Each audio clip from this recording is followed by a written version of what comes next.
Icon star Allu Arjun, Kollywood director Atlee combo set అయినట్లు టాలీవుడ్ వర్గాల్లో జోరుగా ప్రచారం జరుగుతోంది. సోషల్ మెసేజ్కు స్టైలిష్ యాక్షన్, మాస్ అంశాలను మేళవించి సినిమాలు తెరకెక్కించడం డైరెక్టర్ అట్లీ స్పెషాలిటీ. తేరీ నుంచి జవాన్ వరకు ఈ ఫార్ములాతో అట్లీ రూపొందించిన సినిమాలన్నీ బాక్సాఫీస్ వద్ద వందల కోట్ల వసూళ్లను రాబట్టాయి. జవాన్ సినిమాతో బాలీవుడ్లోకి ఎంట్రీ ఇచ్చాడు అట్లీ. షారుఖ్ ఖాన్ హీరోగా గతేడాది విడుదలైన జవాన్ మూవీ 1100 కోట్ల కలెక్షన్స్ దక్కించుకుంది.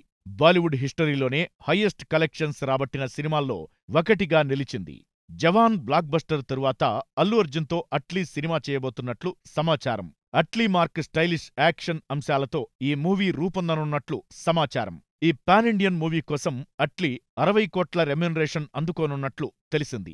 జవాన్ బ్లాక్ బస్టర్ తరువాత అట్లీకి డిమాండ్ పెరగడంతో అతడు కోరినంత మొత్తాన్ని ఇవ్వడానికి ప్రొడ్యూసర్లు అంగీకరించినట్లు వార్తలు వినిపిస్తున్నాయి. అల్లు అర్జున్ మూవీతో కోలీవుడ్లో అత్యధిక రెమ్యునరేషన్ను అందుకోనున్న డైరెక్టర్ల లిస్టులో అట్లీ చేరనున్నాడు.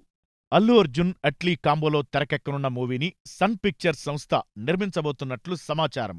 ఈ సినిమాలో త్రిష ఓ కీలక పాత్రలో కనిపించనున్నట్లు వార్తలు వినిపిస్తున్నాయి.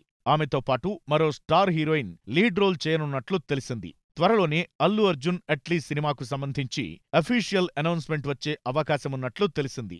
ప్రస్తుతం పుష్ప 2 షూటింగ్లో అల్లు అర్జున్ బిజీగా ఉన్నాడు. సుకుమార్ దర్శకత్వంలో తెరకెక్కుతున్న ఈ సీక్వెల్ ఆగస్టు 15న వరల్డ్ వైడ్ గా రిలీజ్ కాబోతోంది. పుష్ప పార్ట్ 1 దాదాపు 400 కోట్ల కలెక్షన్స్ రాబట్టింది. కోవిడ్ తరువాత ఇండియన్ ఇండస్ట్రీలో ఫస్ట్ బ్లాక్ బస్టర్ గా పుష్ప నిలిచింది. అందులో పుష్పరాజ్ గా బన్నీ యాక్టింగ్, మేనరిజమ్స్ దేశవ్యాప్తంగా సినీ అభిమానులను మెప్పించాయి. పుష్ప సినిమాకుగాను బెస్ట్ యాక్టర్ గా బన్నీ నేషనల్ అవార్డు అందుకున్నాడు. దాంతో పుష్ప సీక్వెల్ పై పాన్ ఇండియన్ లెవెల్లో భారీగా అంచనాలు నెలకొన్నాయి. పుష్ప 2 సినిమాలో రష్మిక మందన్న హీరోయిన్ గా నటిస్తోంది. అట్లీ మూవీతో పాటు యానిమల్ డైరెక్టర్ సందీప్ వంగాతో అల్లు అర్జున్ ఓ మూవీ కమిటయ్యాడు.